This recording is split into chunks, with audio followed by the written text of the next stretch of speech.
Welcome back. We're now at lesson 10B.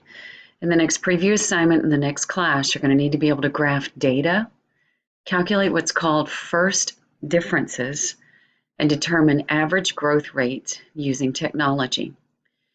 This spreadsheet is located in D2L in the Excel spreadsheets file, and you need to go get that. And then it's starting to talk about column A and what it has and column B. And then they ask us to do some tasks. Create a line graph using columns A and B. Make sure we label it well. And then to talk about, do you think the shape is linear, exponential, or neither? So here is the spreadsheet they're asking us to go get. I'm going to scoot it over just a little bit. And I'm even going to click there and ask it to wrap the text. And so now it's asking us to go graph columns A and B. So I'm going to hold down the left tab and grab them with the right tab. Go up here to Insert, click on Charts, and grab the line graph. As far as titles go, sometimes it'll grab them. This time it didn't. So, didn't want it to do that. Wow, a lot of it just disappeared. So let's try this again. Let's ask it to, oh, there it is, found it. So part of question A says to label our graph appropriately. So I've now clicked inside the title, and it is an estimated population. And so I think I'll just back out of here and call it the population estimate for New York State. I'm going to click over here on the side and get the plus where it says Axes Titles. And we'll start on the vertical. And let's see, for vertical, we've got population. And then for horizontal, what did we put? We've got years. So now we have labeled, and part B says, does the shape of this graph appear to be linear, exponential, or neither? If you haven't already hit pause, this is a good time to go ahead and make a decision and write down what you think. Come back and we'll work through this together. And you can even keep on going into parts C, D, and beyond. So when you look at this line, it could be linear. It could be trying to go exponential. Write down some ideas of which one you think it is, and we're going to keep working again on this graph, and we're looking at part C. Part C says when we have a table of values, there's this thing called the first differences. So let me go back to that screen. So make sure you underline some things on part C where it's talking about the first differences. It says they are the series of absolute changes from one period, whatever that might be, from 1 year to the next year, every 5 years to the next 5 years. And it's calculated by subtracting. And it's called the actual growth rate, or R. They ask us to complete column C by having the program calculate the first differences, but note that our 1975 data, cell C2, is going to be blank. I also want to remind you that we have looked at, sorry, that looks pretty bad, absolute change. And absolute change is where we take our ending number minus our beginning number. And that's going to be the same thing that we're doing here, but we're calling it first differences, and it's an absolute change. So looking back at our first differences column, you might also even want to put here that they're calling this R. Oh, and it went to the copyright. That's so funny. So let's see if I can fake it out. Nope. And I forgot what I need to click to make that happen. So I'm not going to put R on this round, but I am going to have to skip this cell because when I'm calculating first differences, I'm going to end up subtracting the ending time or the ending number and saying that number minus a beginning number. And so I want to go ahead and do that on my calculator just to have a checks and balances for whatever I punch into Excel. So I've got 17,791,678 minus 17,566,3 376 equals.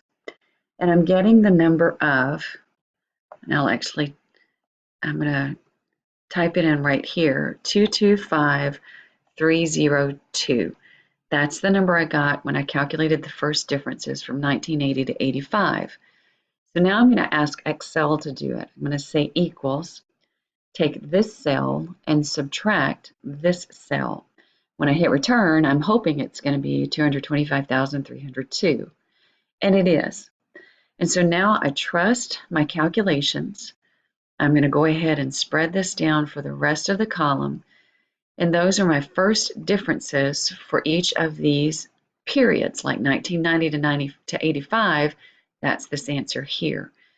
And that's why we didn't have an answer in the first cell, because I had no, this would be my ending number, and I have no beginning number from which to subtract. So part C asks us to do this information. And then on part D, it says the average rate of growth. Another term, another vocabulary. The average rate of growth is, it's this first difference, the number that we just calculated, divided by the starting population. For example, they're going to tell us how to do the average rate of growth between 80 and 85, so we'll work on that first. And then they ask us to complete the spreadsheet. And they also mention we're still going to have a blank cell because we have to do ending number minus beginning number. And speaking of that, when we had relative change before, relative change took the ending number minus the beginning number and divided it by the beginning number. Well, this ought to sound very familiar that we did the ending number minus beginning number, but we called it first differences. So we're going to take first differences and still divide it by that beginning period number. And then we can either leave it as a decimal or multiply by 100 to convert it to a percentage. If you haven't already tried this by yourself, this is a good time to go ahead and try these numbers and then come back and we'll look at them together. So the number that's going to go in this cell is going to be me taking my first differences and dividing it by the beginning population. So I'm going to take the 225,302, divide it by 17,566,376, and I get this number. So I'm going to put it in a different cell. I get 0.01282,575. So that's the number I want to get. Now let's do it using Excel. I'm going to type in equals. I want it to take the first difference and divide it by the beginning number. When I hit return, I'm hoping for that same number. Ta-da! It just threw in an extra digit. That's great. We match. So now I'm going to take what I have and stretch it across the entire column. So now looking at that was part D.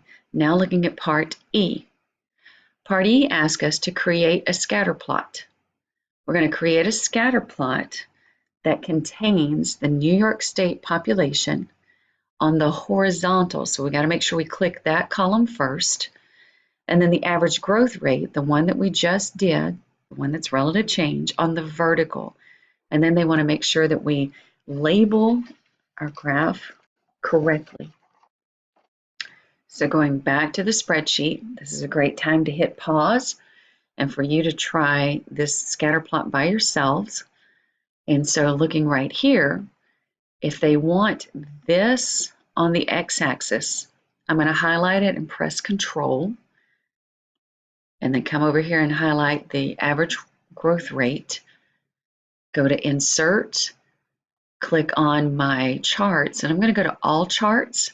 And since I'm trying to get a scatter plot, we've got a couple of versions going here. Let's go for this one, and then let's label it. So average growth rate, but more specifically, it's the average growth rate. Let me see if it'll let me type more. For New York State. I also need to go ahead and add vertical and horizontal axes. So let's do axes titles. And on the vertical, remember they asked us to put the average growth rate. And then on the horizontal, they asked us to put the population. Now that we have our scatter plot and we have it labeled, what they've asked us to do in part F is describe what you notice. So for the last time in this lesson, it's a good time to hit pause and to go ahead and write down some thoughts of what you notice for this last scatter plot or this last graph, which is a scatter plot. And then hit pause, hit unpause, and then come back. When you look at the scatter plot, a couple of things that you might notice or might want to comment is that our growth rates are between, and you're not going to be able to see me do that. Our growth rates are between, I can do it up here, 0.005, so somewhere just below 0.006, and they go up to no higher than 0.03. That's something you could describe. And they're more consistent on the smaller populations. So if you see over here, the lowest or the furthest to the left dots, they're more consistent than these others that are kind of sporadic. That's something you might want to write. You can write some other thoughts on that. But that concludes our lesson 10B. Look at your syllabus and see if there are more lessons to do. If there are, keep going. If there are not, make sure that you scan and upload your completed worksheets by our deadline this week.